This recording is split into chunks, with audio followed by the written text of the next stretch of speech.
लें जी, रात वाले मुकाबले में बाबर आजम ने शाहनवाज धानी को एक ही ओवर में 5 लगातार चौके लगाकर शाहनवाज धानी की जो है वो तबीयत को बिल्कुल फ्रेश करके दिखा दिया। आपने देखा होगा शाहनवाज धानी को पीएसएल हो, इंटरनेशनल क्रिकेट हो, चाहे डोमेस्टिक क्रिकेट हो, जैसे ही वो छोटे खिलाड़ियों को आउट करते हैं तो वो उनका एग्रेशन देखने वाला होता है। आपने अक्सर देखा होगा बहुत ज्यादा उनके अंदर जो है वो गुस्सा भरा होता है जब भी वो किसी छोटे खिलाड़ी को आउट करते हैं। तो मैं अब इनके बारे में क्या शब्द बोलूं। रात वाले मुकाबले में आपने देखा होगा पहला डॉट बॉल किया, अच्छा बॉल था।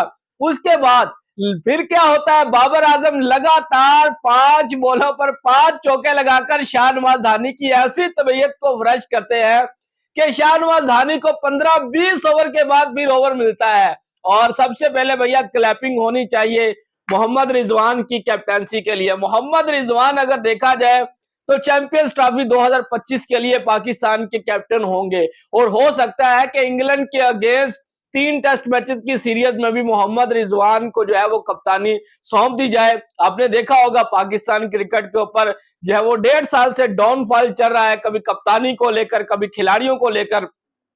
लेकिन पीएसएल हो चाहे डोमेस्टिक क्रिकेट हो, मोहम्मद रिजवान के हाथ में जब भी किसी टीम की कप्तानी हाथ लगी है तो उन्होंने बहुत ही अच्छे अंदाज में कप्तानी की है। और रात अगर देखा जाए, मार्क हॉर ने पहले खेलते हुए टॉस जीता था मोहम्मद रिजवान ने और पहले बल्लेबाजी करने का फैसला किया तो 232 रन जो है वो बनाने में कामयाब हुई है और ज्यादा बड़ा लक्ष्य जो है वो स्टैलियंस के सामने नहीं रख पाई मार्क हॉर की टीम। लेकिन ऐसे लग रहा था जिस तरह बाबर आजम विकेट के ऊपर मौजूद थे और शाहनवाज धानी की तबीयत को बिल्कुल फ्रेश कर रहे थे और 100 के यानी कि 100 के स्ट्राइक रेट के साथ बाबर आजम बल्लेबाजी कर रहे थे। तो ऐसे लग रहा था कि 40 या 42 ओवर में जो है वो खेल खत्म हो जाएगा।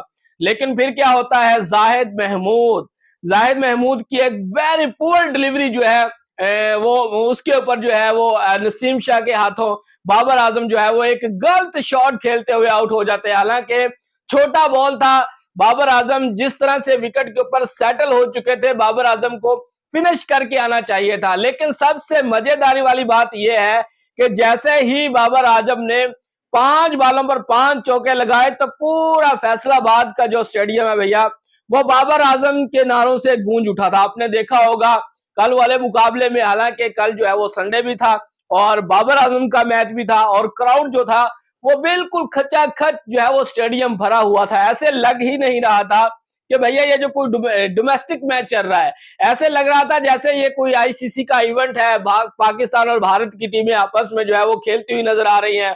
लेकिन भैया ये जितना भी क्राउड है जो बाबर आजम को पर्सनली तौर पर जो है उनको क्रिटिसाइज करते हैं, मैं उनको बताना चाहता हूं कि ये जितना भी क्राउड है ये बाबर आजम की वजह से ही आपको देखने को मिलता है। अगर बाबर आजम का मैच नहीं, आप आज वाले मैच को देख सकते हैं, आज बाबर आजम का मैच नहीं है, आज इतना ज्यादा क्राउड नहीं होगा। क्राउड होगा, मैं ये नहीं कहता कि क्राउड बिल्कुल नहीं होगा, क्राउड होगा, लेकिन उतना क्राउड नहीं होगा जितना क्राउड बाबर आजम के मैच में होता है। और आपने जनता के हाथ में देखे होंगे मुख्तलिफ किस्म के बैनर्स उठाए हुए थे और सभी बैनर्स के ऊपर यही लिखा हुआ था किंग बाबर आजम, यानी कि बाबर आजम के बारे में जो है वो काफी ज्यादा अच्छे शब्द लिखे हुए थे। और वो लोग जो बाबर आजम को पर्सनली तौर पर जो है उनको क्रिटिसिज्म करते हैं, मैं आपको बताता हूं उनको क्यों पर्सनली तौर पर क्रिटिसिज्म करते हैं भैया। क्योंकि इनकी जो दुकानदारी है, इनकी जो व्यूवरशिप है, ये सिर्फ बाबर आजम की वजह से है। अगर ये बाबर आजम को पर्सनली तौर पर ये अटैक नहीं करेंगे, उनके ऊपर क्रिटिसिज्म नहीं करेंगे तो भैया इनको कौन देखेगा, मुझे बता दे। हालांकि पहले मुकाबले में बाबर आजम ने 76 रन की बड़ी अच्छी इनिंग खेली। ये विकेट कोई इतना आसान विकेट नहीं है। मैं कुछ लोगों के मैसेजेस भी देख रहा था कि भैया ये फटे विकेट है, यहां पर तो बाबर आजम रन बनाएगा ही। मुझे बता दें कि कल स्टेलियंस की तरफ से बाबर आजम के अलावा कौन सा ऐसा बल्लेबाज है जो विकेट के ऊपर जमकर खेला हो, मुझे बता दें, सिवाय बाबर आजम ने। वो तो पूरा डिलीवरी पर बाबर आजम आउट हुए हैं। अगर बाबर आजम 15-20 ओवर और मजीद खेलते तो अपना शतक भी मुकम्मल कर सकते थे और अपनी टीम को मैच भी जितवा सकते थे। लेकिन मेरा वीडियो बनाने का मकसद यह है कि भैया ये जो विकेट है फैसलाबाद का, काफी ज्यादा टर्निंग मिलती हुई नजर आ रही है गेंदबाजों को, खास तौर पर स्पिनर गेंदबाजों के लिए काफी अच्छा यह विकेट है। आपने देखा होगा बाबर आजम के अलावा कोई भी ऐसा बल्लेबाज है ही नहीं जो 30 से ज्यादा रन बनाने में कामयाब हुआ हो। बाबर आजम ने 45 गेंदों पर 45 रन बनाए। और पिछले मुकाबले में अगर देखा जाए तो बाबर आजम ने 79 गेंदों पर रन बनाए। शॉर्ट पिच गेंद था शाहीन शाह अफरीदी का, हालांकि वो भी जो था इतना अच्छा बॉल नहीं था जिसके ऊपर बाबर आजम आउट हुए। मानते हैं डाउनफॉल चल रहा, लेकिन इतना भी ज्यादा नहीं चल रहा कि आप उनके ऊपर क्रिटिसिज्म ही करते रहे। जहां पर तारीफ करनी बनती है वहां पर तारीफ करनी चाहिए। और सबसे बड़ी तारीफ भैया आज मोहम्मद रिजवान की है, क्योंकि मोहम्मद रिजवान ने जिस तरह से कैप्टेंसी की है, लो उनका टारगेट था, उन्होंने डिफेंड किया है। 232 रन का कोई इतना बड़ा लक्ष्य नहीं था, लेकिन विकेट भी इतना आसान नहीं था। आपने देखा होगा फैसलाबाद का विकेट जो है, इसके ऊपर जैसे ही कोई बल्लेबाजी करने के लिए, दूसरी बल्लेबाजी करने के लिए टीम मैदान में उतरती है, ओस पड़ती है और गेंदबाजों को काफी ज्यादा मदद मिलती है और चेज नहीं हो रहा, आपने देखा होगा।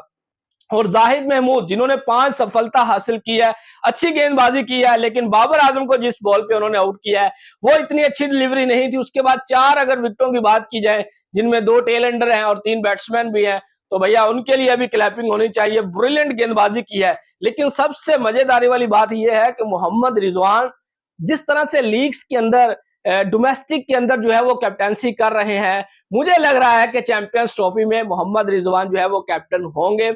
और हो सकता है ये इंग्लैंड के खिलाफ भी मोहम्मद रिजवान कैप्टन हो। देखे मोहम्मद रिजवान को पता था कि फाइन लेग के ऊपर बाबर आजम की कमजोरी है, स्पिन बॉलिंग को उन्होंने लगा दिया और फील्डर को ऊपर लिया, सर्कल के अंदर लिया। और हालांकि ये पुअर डिलीवरी थी, इसके ऊपर बाबर को मुकम्मल शॉट खेलना चाहिए था, कंप्लीट शॉट खेलना चाहिए था, जो कि नहीं खेल पाए। और मोहम्मद रिजवान कामयाब हुए। उन्होंने पहले बता दिया था कि अगर हमने बाबर का विकेट 100 से पहले जो है वो हासिल कर लिया तो फिर भैया हमें मैच जीतने से कोई नहीं रोक सकेगा। वही हुआ। जैसे ही बाबर आजम आउट हुए, स्टेलियंस की जो है वो बैटर जो है वो रेत की तरह गिरते गए, रेत की जैसे दीवार गिरती है इसी तरह से वो भी गिरते गए। तो भैया जो पर्सनली तौर पर बाबर को क्रिटिसिज्म करते हैं वो अपने थोड़ा सा माइंड सेट को सेट करें, अपने माइंड को सेट करें, ठीक है ना। बड़ा प्लेयर्स है, यूनुस खान की प्रेस कॉन्फ्रेंस सुन ले कि भैया बाबर शायद मुझसे ज्यादा रन बना जाए, इतना बड़ा खिलाड़ी है, इतना टाइम है बाबर आजम के पास। उन्होंने बोला है कि बाबर आजम ने बहुत जल्द वो अचीवमेंट हासिल कर लिया जो दूसरे बल्लेबाज नहीं कर सकते। और उन्होंने बोला कि मैंने 10 रन बनाए टेस्ट फॉर्मेट में, बाबर 15,000 रन बना सकता है। उस लेजेंड के शब्द सुने जो पर्सनली तौर पर क्रिटिसिज्म करते हैं बाबर को, ठीक है। उस लेजेंड के आप जाकर शब्द सुने, उसकी प्रेस कॉन्फ्रेंस सुने। ये जो है, ये जो वैसे हबीब इक्का दुक्का हो रहा है, ये जो टकला है, इसको तो क्रिकेट का कुछ ही पता नहीं है। ये सिर्फ बातें करता है कराची क्रिकेट की, ये हो गया वो हो गया, तुम्हें पता ही नहीं क्रिकेट का भैया कुछ है। तुम तो सिर्फ व्यूवरशिप के लिए, टकले व्यूवरशिप के लिए तुम बाबर आजम को जो है वो पर्सनली तौर पर अटैक करते हो। मेरी वीडियोस को शेयर करें इस टकले को, ठीक है ना। इसको बताएं, यूनुस खान की प्रेस कॉन्फ्रेंस सुने, ठीक है, जिसमें उन्होंने बोला है विराट कोहली खुद बाबर आजम के बारे में बड़े अच्छे शब्द बोल चुके हैं। और भारतीय टीम के इस समय में जो हेड कोच हैं गौतम गंभीर, वो भी बाबर आजम के बारे में बहुत अच्छे शब्द बोल चुके हैं कि बाबर के पास वो क्लास है कि बाबर आजम टीम के लिए रन बना के दे सकता है। डाउनफॉल हर खिलाड़ी पर आता है। ये नहीं होता कि भैया एक खिलाड़ी उसने जन्म ही क्रिकेट के लिए लिया और रन बनाता ही जाए भैया डाउनफॉल भी आता है। जहां पे अरूज है वहां पे जवाल भी देखना पड़ता है। तो दोस्तों ये थी हमारी आज की वीडियो। अगर आपको पसंद आई है तो वीडियो को लाइक जरूर करें।